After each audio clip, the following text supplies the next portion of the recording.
Hi, welcome. Dave Stumpo, Chief Operating Officer. I wanted to talk to you about the reorganization and how the Reorganization Committee is, better known as the ROC. The ROC consists of people from different groups, such as myself for the operations and maintenance piece, and Nancy Whelan from the CFO's office, Peg Devine from engineering and construction. We have Arnold Baker from planning and special projects, Deborah Walters from the director's office. I wanted to talk to you about the communication that's out there, and we have this newsletter that goes out on a weekly basis for email. Also, hard copies are sent out.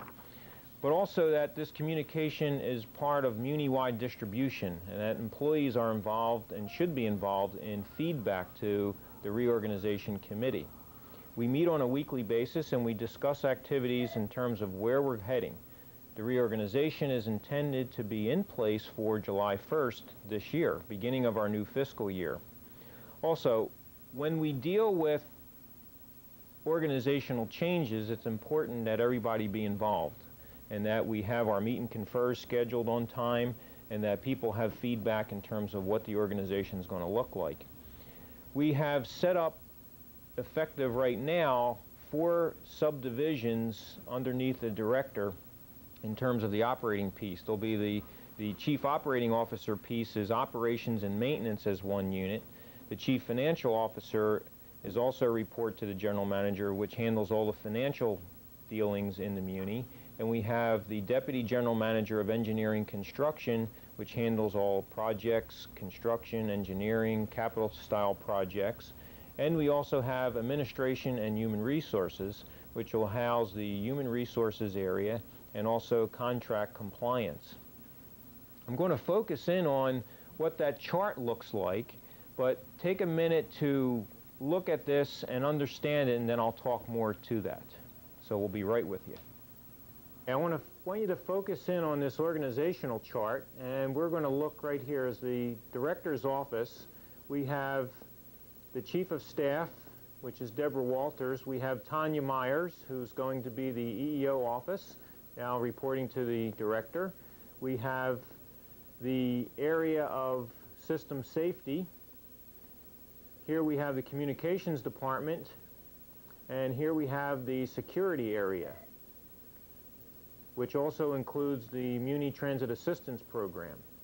As we focus in down onto the 4 layers of the organization, the Chief Operating Officer piece deals with both maintenance and operations, and they're broken down into units such as light rail, cable car, trolley, structures and ways, central control, schedules, diesel, and material control.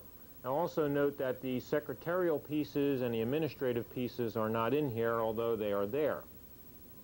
Next, we're going to look at the Chief Financial Officer's area, where we have the Management Information Systems, Financial Planning and Grants, Office of Management and Budgets, Audit,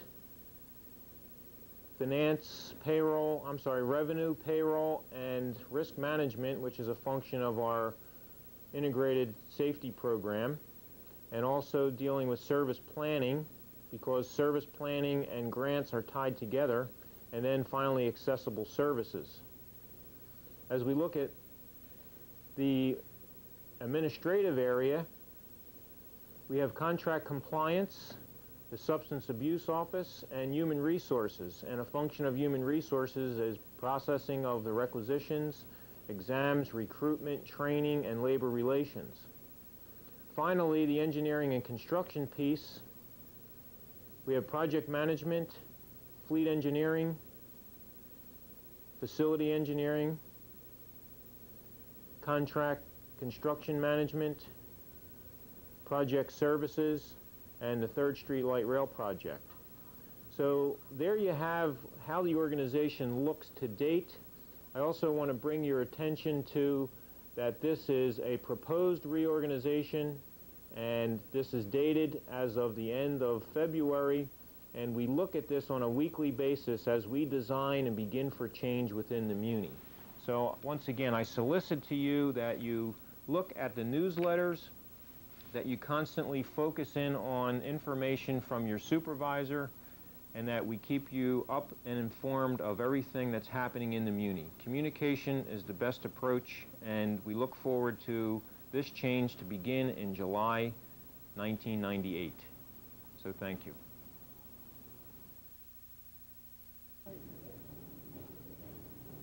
I'm Mick Rakestraw. I'm the Green Division Superintendent, MUNI Railway.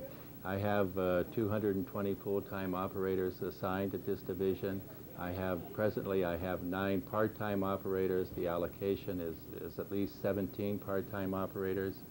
My major responsibilities would include the deployment of the scheduled service that is put out by the Schedules Department and ensuring that I have the sufficient number of operators on board to provide that service.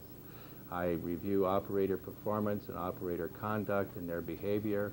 I do attendance tracking, try to get all the operators to come to work to avoid the sick abuse problems. I process commendations. I do conferencing and disciplinary hearings. And some of the performance targets that we look at are the missed service percentages, the number of scheduled operators that we have present, and also on the industrial injury tracking.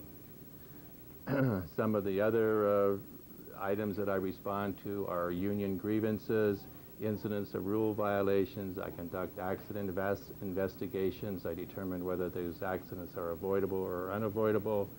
And I would institute proper corrective action for those from those mandatory accident investigations. Some of the things that we look forward to in the coming year would be the deployment of POP, which is proof of payment. We have instituted that on the E-line, which just opened up recently. In January, we plan on bringing in the 2-car train POP proof of payment service onto the N-line in the coming year. So I believe the training of the operators of ATCS and the institution of POP on the N-line would be our greatest thing to look forward to this year. In regards to the special characteristics of a green operator, yes, seniority does come into play, but the primary thing that we are looking for are people that are safety conscious and customer service oriented. And that's what we preach at this division, and that's the type of operator, the special skills that we look for. So I thank you very much for your time.